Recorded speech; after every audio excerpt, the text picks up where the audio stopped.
6 నెలలకు ఇస్తేనే జర్ర మితి లేకుండా లేదా తక్కువ మితితో అని చెప్తా. సరే మరి జనార్దన్ రెడ్డి నా దోస్తు కాబట్టి ఇచ్చిండు.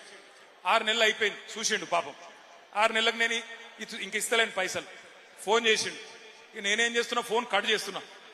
సారీ ఐఎమ్ బిజీ అని ఫోన్ కట్ చేస్తున్నా. ఎత్తుతలేను, తప్పించుకుంటున్నా. 2 సార్లు ఇంకో 2 సార్లు ఫోన్ కొట్టిండు. నేను ఎత్తుతలేను, తప్పించుకుంటున్నా, బిజీ బిజీ అని కొడుతున్నా. ఇక ఆయనతో ఒక రోజు ఉండబట్టలేక ఆయన ఇంటికి వచ్చిండు. వచ్చి పట్టుకున్నాడు. ఏమైనా నువ్వు నాకు అర్థం కాదు, నీకు ఇస్తి పైసలు నువ్వు చెప్పిన మాట ప్రకారం మరి అలా మళ్ళా వాపస్ ఇవ్వమంటే డ్రామాలు చేస్తున్నావా, ఏం చేస్తున్నావు అని లొల్లి పెడతాడు కదా. పెడతాడు ఎవరైనా కూడా. నిజంగా బుద్ధిమంతుడు అయితే ఏం చెప్పాలి?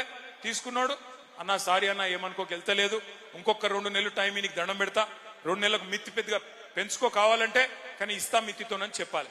కానీ రేవంత్ రెడ్డి ఏమంటుండే ఎరికేనా?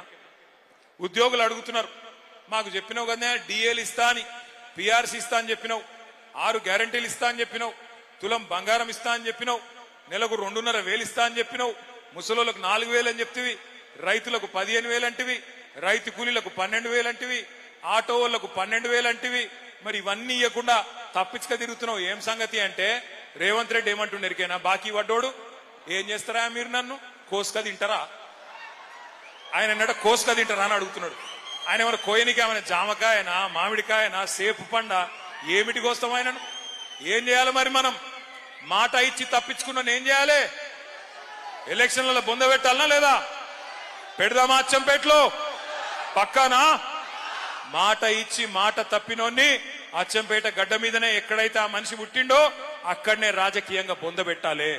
ఖచ్చితంగా మోసం చేసిన వాడిని మనం కూడా మోసంతోనే జయించాలి. మోసంతో జయించాలని ఎందుకంటున్నా అంటే, ఇప్పుడు కాంగ్రెస్ వాళ్ళ కాడ పైసలు బాగున్నాయి, రేపు జెడ్పీటీసీ ఎలక్షన్లు వస్తున్నాయి. రాగానే ఏం చేస్తారు? ఇంటికి వస్తారు, మీకు చేతిలో 5,000 పెడతారు. అమ్మా నువ్వు నాకే ఓటేయాలి అంటారు. మీరు సరే బిడ్డ అంటారు. మీరు అన్నంకి ఏం చేస్తారు? వాళ్ళు ప్రమాణం చేయి ప్రమాణం చేయి అని చేయి జాపమంటారు. చేయి జాపాలి. చేయి జాపి ఏమనుకోవాలి తెలుసా? మనుషుల కళ్ళు మూసుకొని తుప్పాలు తుప్పాలు తుప్పాలు తుప్పాలు తుప్పాలు అనుకోవాలి. అప్పుడు బయటికి ఏం ప్రమాణం వేసినా ఏం కాదు, ఏం డేంజర్ లేదు. అర్థమైందా? లోపల మనుషుల తుప్పాలు తుప్పాలు అనుకోవాలి, వాళ్ళు ఇచ్చిన పైసలు తీసుకోవాలి, జేబులో పెట్టుకోవాలి, మీదికెళ్ళి అడగాలి, ఏమా బిడ్డ 5,000 ఇచ్చినావు, మిగతా 50,000 ఎప్పుడు ఇస్తావు కొడుక, రేవంత్ రెడ్డికి జరా చెప్పు పో అని చెప్పి ఇలగొట్టాలి. ఓటు ఎక్కడేయాలి? ఓటు ఏ గుర్తు? వినబడతలేదు. ఏ గుర్తు? కారేనా? కేసీఆర్ మళ్ళా రావాలనా? పక్కానా? పక్కా అయితే నేను మిమ్మల్ని కోరేది ఒకటి, అచ్చంపేటలో ఎవరో ఉన్నారు ఎవరో పోయినరని బాధపడే అవసరం లేదు. గింతమంది మీరుండంగా గులాబీ దండుకొచ్చిన భయమేమి లేదు, ఇబ్బంది ఏం లేదు. మంచి నాయకుణ్ణి మీ అభిప్రాయం మేరకు, మీ అందరి ఆలోచన మేరకు కేసీఆర్ గారు మళ్ళా అచ్చంపేటకు పంపిస్తారు. తప్పకుండా కేసీఆర్ గారు ఎవరికి బొట్టు పెట్టి తమ్ముడు ఈయన నా అభ్యర్థి అంటే ఆయనకు కాదు మీరు వేసే ఓటు కేసీఆర్ గారికి. కాబట్టి మళ్ళీ కేసీఆర్ గారు రావాలి అంటే అచ్చంపేట మీద గులాబీ జెండా ఎగిరేయాలని చెప్పి నేను కోరుతా ఉన్నా. ముగించే ముందు నేను మిమ్మల్ని అందరినీ దయచేసి ఒక్క విషయం ఆలోచించమని కోరుతా ఉన్నా.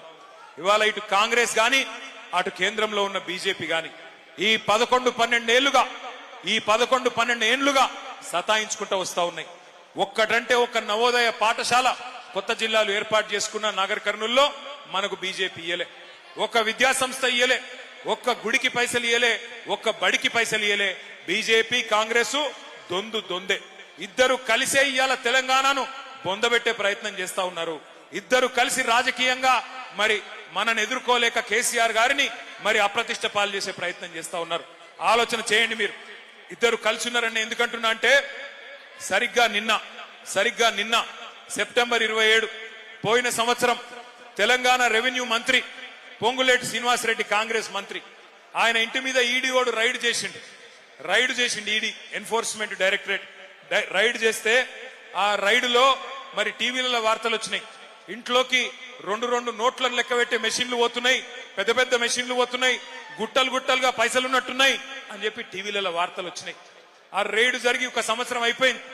సంవత్సరం అయిపోయినా కూడా ఆ మంత్రి గారు నోరిపుతలేడు, ఈడీఓడు నోరిపుతలేడు. అంటే కాంగ్రెస్ వాడు మాట్లాడతలేడు, బీజేపీ వాడు మాట్లాడతలేడు. ఇద్దరు మంచిగా కలిసిమెలిసి అండర్స్టాండింగ్ లో బ్రహ్మాండంగా పనిచేసుకుంటా ఉన్నారు. అందుకే గుర్తుపెట్టుకోండి, ఇక్కడ తెలంగాణలో ఉన్నది కాంగ్రెస్ ప్రభుత్వం కాదు, తెలంగాణలో ఉన్నది జాయింట్ వెంచర్ ప్రభుత్వం. కాంగ్రెస్ బీజేపీ కలిపి నడుపుతున్న ప్రభుత్వం తప్ప ఇది కాంగ్రెస్ ప్రభుత్వం కాదు. అందుకే రెండు పార్టీలను బొందబెట్టేందుకు మీకు అచ్చంపేటలోనే బ్రహ్మాండమైన అవకాశం ఉన్నది. స్థానిక సంస్థల ఎన్నికల్లోనే మీ సత్తా చూపెడతారని చెప్పి మనస్ఫూర్తిగా కోరుకుంటూ ఇవాళ జనగర్జనకు ఇన్ని వేల మందిగా విచ్చేసిన మా తమ్ముళ్లకు అన్నలకు మళ్ళొకసారి నమస్కారాలు తెలియజేస్తూ జై తెలంగాణ. అన్ని పిడికిలు లేవాల. దయచేసి జనగర్జన అంటే గర్జించాలా. జై తెలంగాణ. కేసీఆర్ గారి